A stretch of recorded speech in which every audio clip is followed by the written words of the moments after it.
নমস্কার, আপনারা দেখছেন ঈশান বাংলা সংবাদ, সঙ্গে রয়েছে কুমকুম। প্রথমেই সংবাদ শিরোনাম। ভারতে অশান্তির পরিবেশ মেনে নেবেন না সনাতনীরা।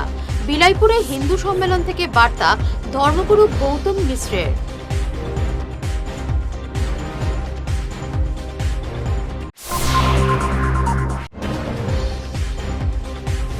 যুব সমাজকে বাঁচাতে লক্ষ্মীপুরে মদের ঢেকে হানা দিলেন মহিলারা।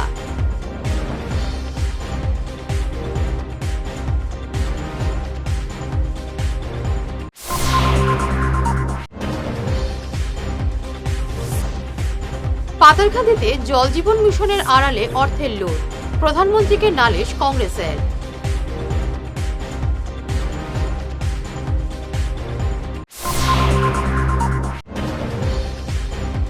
কাছাড়ের ধান সংগ্রহে কঠোর নির্দেশ, বিক্রি করতে হবে শুধু সরকারি কেন্দ্রে।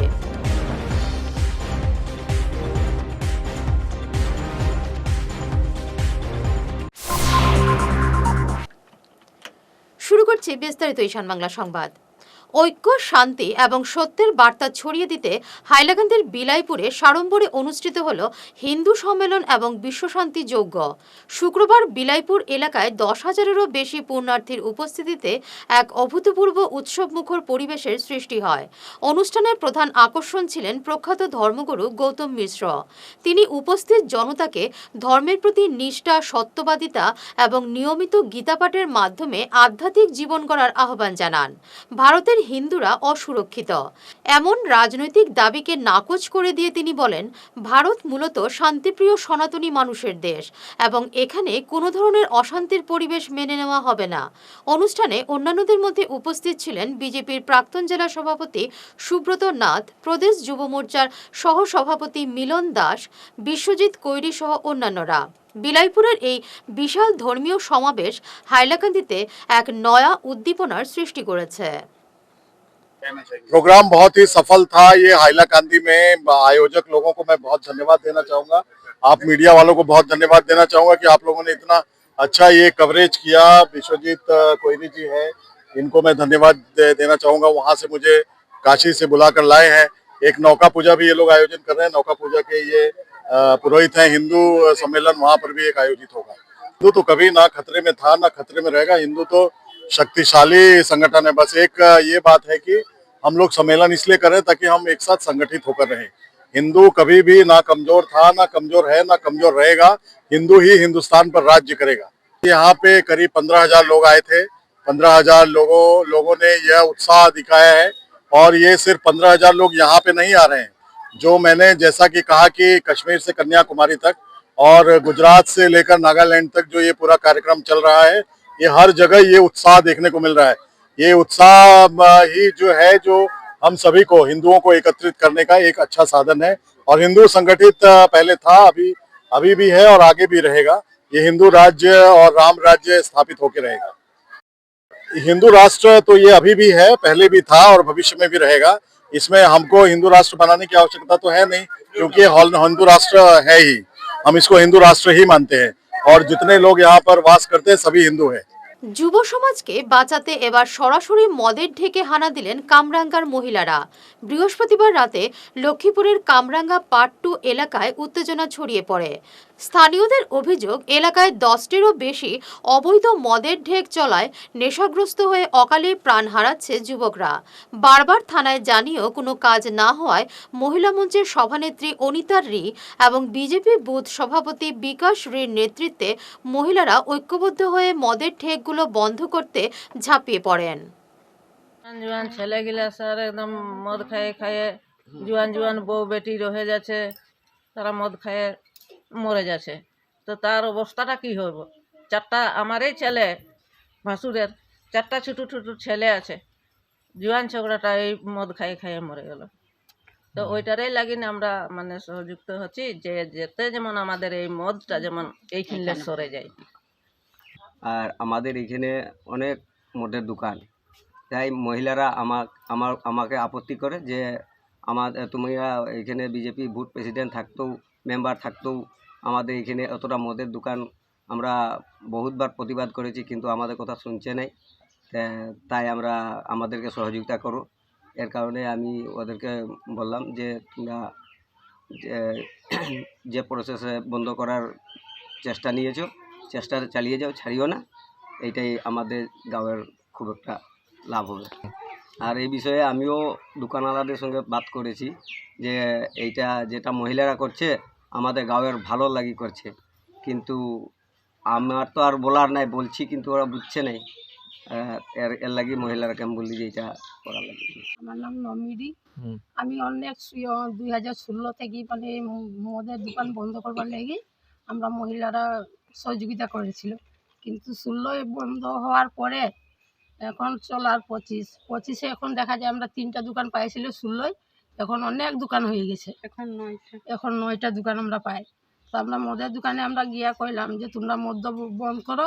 অনেক ছোট ছোট ছেলে মেয়ে এবং লেখাপড়া ছেলেগুলো BA pass, high secondary pass, তারাও মদ খায় নষ্ট। এটার লাগি কইতে আসি আমরা যে মদ দোকানটা আমরা সরাই দেও। তারা নিজে নিজে মানে নেয় স্যার, তারা কইতে আসে যে আমরা মদ দোকান ছাড়লে আমরা মদ খায়া বাঁচে থাকি, মদ না খাইলে আমরা ঘুমাতে পারি না, আর ঘরে তো পরিবারের যা অশান্তি হয়ে। যে মদের যে ব্যবসা করে অবৈধ ব্যবসা, সেটা মানে কারা কারা করছে? ওই তো 1 নম্বর গীতারি, 2 নম্বর রঞ্জিতরি, 3 নম্বর মহেশরি, 4 নম্বর অজয় ঘাটওয়াল, 5 নম্বর ভগতরি, 6 নম্বর স্বপনরি, 7 নম্বর বাবলুরি, 8 নম্বর নদিয়ারি, ধীরানরি। আচ্ছা, তারা করছে। হ্যাঁ, তো এগুলো আপনার এসএসজি গ্রুপে ইয়ের মধ্যে লিখে রেখেছেন? হ্যাঁ, আমরা লিখে রাখেছি। আচ্ছা।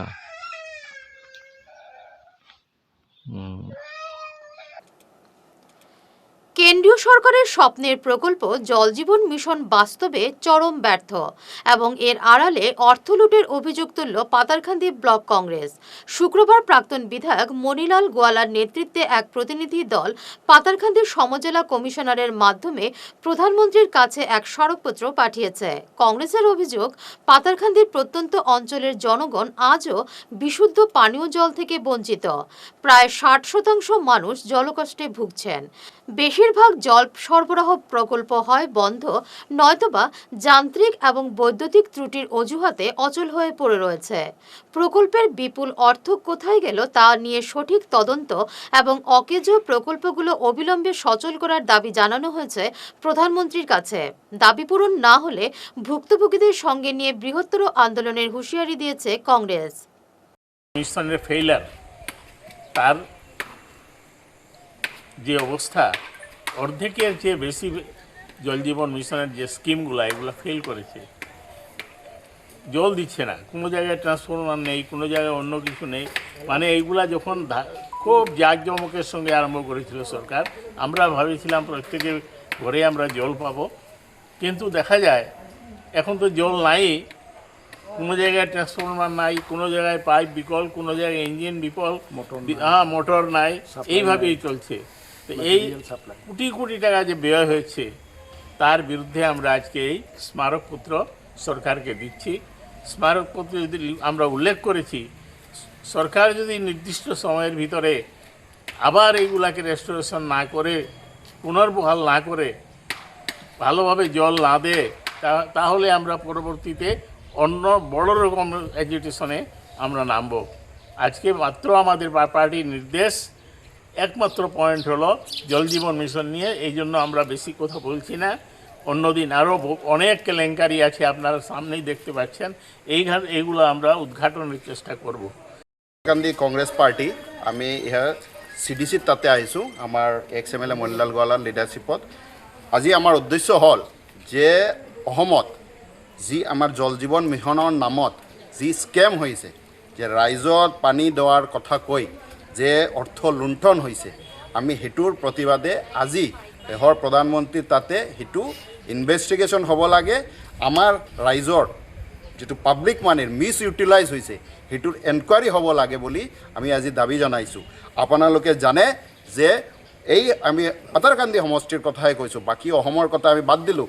পাতাৰকান্দি সমষ্টিৰ আপুনি বাজাৰীচৰাত যাব, আপুনি চলামনাত যাব, আপুনি লোৱাইৰপাত যাব, আপুনি আৰু বহুকেইটা এনে যিটো জল জীৱন মিছনৰ প্ৰজেক্ট আছে, তেওঁলোকে সেইটো বাহিৰত দেখিবলৈ বহুত ৰং আছে, কালাৰফুল আছে, কিন্তু ভিতৰত ৰাইজে পানী নাপায়। আমি সেই ৰাইজৰ যে উদ্দেশ্যে যিটো পানী দেওয়ার উদ্দেশ্যে যেটো কাম কৰিছিলে বিজেপি চৰকাৰে, কিন্তু সেইটো সফল হোৱা নাই। সেইটোৰ প্ৰতিবাদে আজি আমি কংগ্ৰেছ পাৰ্টি ইহাতে আহিছোঁ। আগামী দিনে আমি আৰু এইটো যে বিজেপি চৰকাৰৰ স্কেম সেইটো আমি ৰাইজৰ তাতে দাঙি ধৰিম। আমাৰ নেক্সট প্ৰগ্ৰাম হয় যিটো আমাৰ এইবিলাক যিটো প্লেণ্ট আছে, আমি সেই প্লেণ্টৰ সন্মুখত আমি ধৰ্ণা দিম। আপোনাৰ সন্মুখত এই সংবাদ মাধ্যমৰ সন্মুখত আমি দাঙি ধৰিম যে কেনেকুৱা বিজেপিয়ে ৰাইজৰ অৰ্থ লুটিপুটি খাইছে। কাছাড় জেলায় ধান সংগ্রহ প্রক্রিয়া স্বচ্ছ রাখতে এবং কৃষকদের ন্যায্য মূল্য নিশ্চিত করতে জেলা প্রশাসন থেকে কঠোর নির্দেশ জারি করা হয়েছে। কৃষকদের কেবলমাত্র সরকার অনুমোদিত পেডি প্রকিউরমেন্ট সেন্টারে ধান বিক্রি করতে হবে। সরকার নির্ধারিত ন্যূনতম সহায়ক মূল্যের চেয়ে কম দামে ধান কেনা বা বিক্রি করা সম্পূর্ণ নিষিদ্ধ।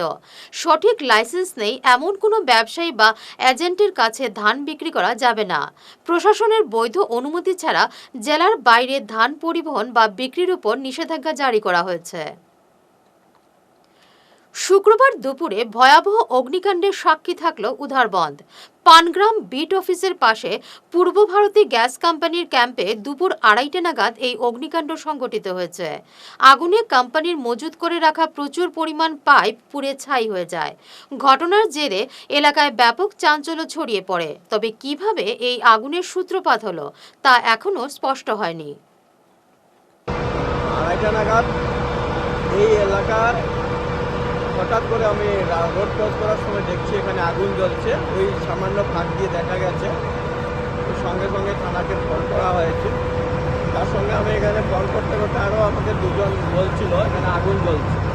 আর আমি যাওয়ার সময় দেখছি, আমার ড্রাইভারও দেখেছে এইগুলো পূর্ব ভারতের এগুলো গ্যাস পাইপ। পূর্ব ভারতে যারা কনস্ট্রাকশন নিয়েছে, কাজ নিয়েছে, ওদেরই পাইপ এগুলো। তাহলে নতুন পাইপে আগুন কী করে লাগলো, একটা বাউন্ডারি এরিয়ার ভেতরে কি করে আগুন লাগলো সেটাও বুঝার ব্যাপার। তখন গাড়ি আমি ব্যাক করে তারপরে আমি ভেতরে ঢুকলাম। এই সময় হয়তো খুব তাড়াতাড়ি ফায়ার ব্রিগেড এসছে, আসার পরে এই মাত্র নেবালাম। এই ড্রাইভার তখন ছিল গাড়িটাকে ব্যাক করার সময়। যাই হোক, গাড়িতে সামান্য কিছু ড্যামেজ হয়েছে, কী কারণে লেগেছে বোঝা যাচ্ছে না। কিন্তু তবে হঠাৎ করে কী করে আগুন লাগে, এটা তো সূর্যের তেজে বা কিছু তো লাগার কথা না। যদি আগুন না লাগে এখানে কোথা থেকে এখানে কোনো আগুনের একটা কিছু পেয়েছে, নাহলে এই পাইপ জ্বলার কথা না। এখন পুলিশ এনকোয়ারি করবে, পাইপ তারা এসছে, দেখা যাক কিসের থেকে লেগেছে। আর এবং এটা পূর্ব ভারতী তাদের যে কনস্ট্রাকশন চলছে, পাইপলাইন লেআউট চলছে গ্যাসের এলপিজি গ্যাসের, সেই পাইপগুলো বহু পাইপ তো জ্বলে গেছে, অনেক পাইপ জ্বলে গেছে আর অনেকটা বেঁচেও গেছে। ফায়ার ব্রিগেড সময় মতো আসায় ঢুকে গেছে, কিন্তু অনেক পাইপ ড্যামেজ হয়ে গেছে, এগুলো তো আর ইউজ করা যাবে না। কী হয়েছে বলতে পারবো না, আমি তো বাইরে ছিলাম। আইসা দেখছি গ্যাসের পাইপের মধ্যে অনেক আগুন জ্বলতেছে। কিন্তু এইখানে কীভাবে আগুন লাগবে, লাগার তো কোনো কথা নাই। কী করে লাগলো এটা তো বুঝতে পারতেছি না। এটা এর বাসায় হোক, কীভাবে আগুনটা লাগছে, কীভাবে কী হয়েছে। পাইপ প্রচুর জ্বলে গেছে, গ্যাসের পাইপ ছিল তো প্রচুর, নতুন পাইপ এটা তো গ্যাসটার ভিতরে থাকার কোনো কথাই নাই।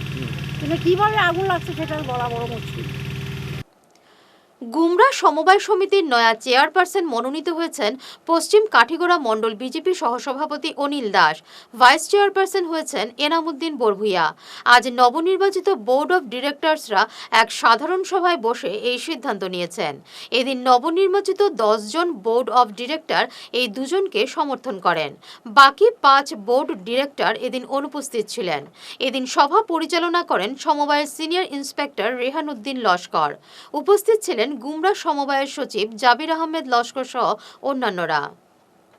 গুমরা সমবায় সমিতির লিমিটেডের 2025-26 ইংরেজি হইতে 2029-30 ইংরেজি পর্যন্ত কার্যকরী কমিটির গঠনে যে নির্বাচন অনুষ্ঠিত হয়েছিল বিগত দিনে, আজকে আসাম সমবায় সমিতি আইন 2007-এর 36(1) ধারা অনুযায়ী সমিতির কার্যালয়ে আমি রিটার্নিং অফিসার হিসাবে উপস্থিত ছিলাম। আর.এ. লস্কর এবং আমার অবজারভার হিসাবে জে.আর. চৌধুরী ও সম্পাদক মহাশয়ের উপস্থিতিতে আজকে কার্যকরী কমিটির প্রথম সভা অনুষ্ঠিত হয়েছে।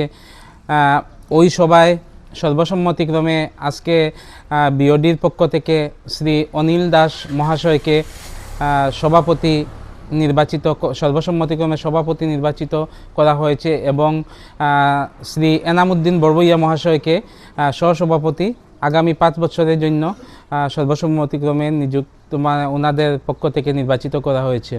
29 তারিখ যে নির্বাচন হয়েছে,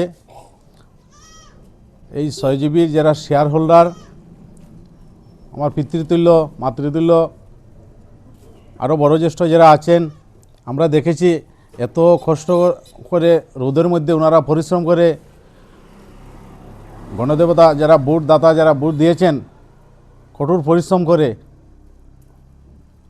ওনাদের প্রত্যেককে আমার অন্তঃস্থল থেকে আন্তরিক প্রীতি ও শুভেচ্ছা এবং প্রণাম জানাই। আমরা কিছু লেট হয়েছে, আমরা যে আজকে যে ভোটটা গঠন হয়েছে, কারণ হয়েছে কি আপনারাও জানেন যে একটা দুষ্ট চক্র আমাদের পিছনে লেগেছে, যে ইলেকশনে হারার পরে নানান ধরনের ওনাদের ব্রেনের মধ্যে বুদ্ধি আসছে যে কী নমুনার এই আর কি আমাদের যে যারা নির্বাচিত হয়েছি যে ক্যান্সেল করা যায়।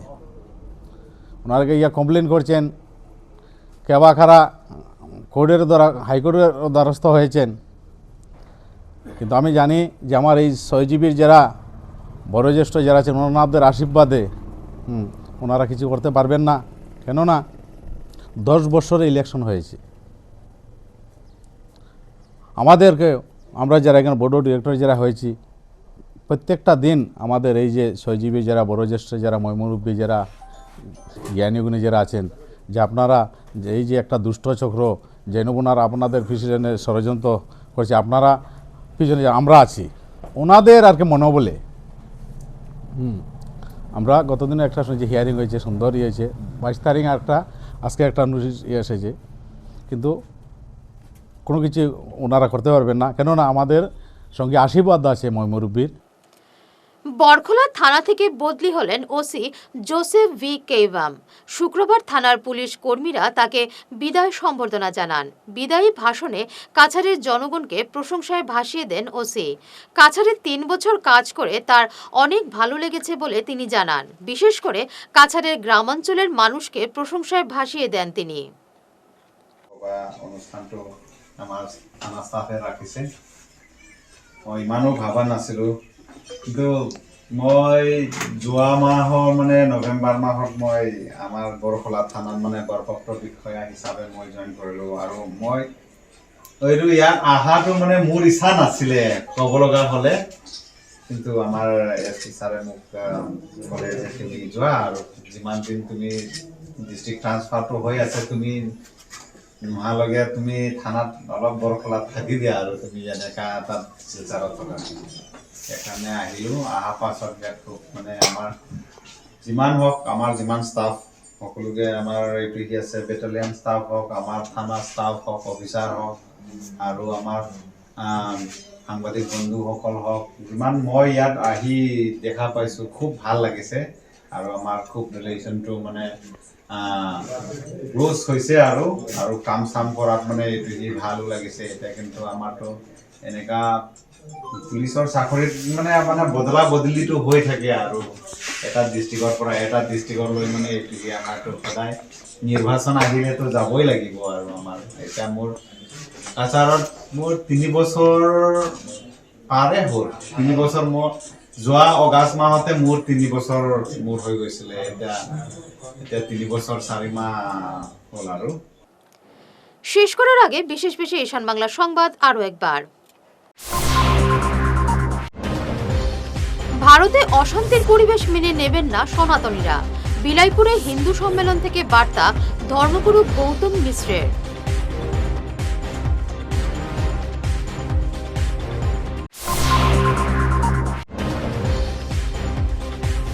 যুব সমাজকে বাঁচাতে লক্ষ্মীপুরে মদের ঢেকে হানা দিলেন মহিলারা।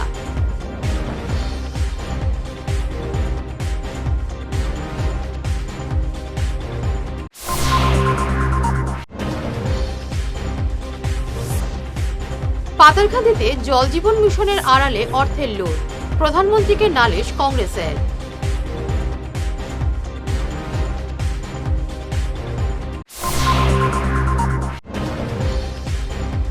কাছাড়ের ধান সংগ্রহে কঠোর নির্দেশ, বিক্রি করতে হবে শুধু সরকারি কেন্দ্রে।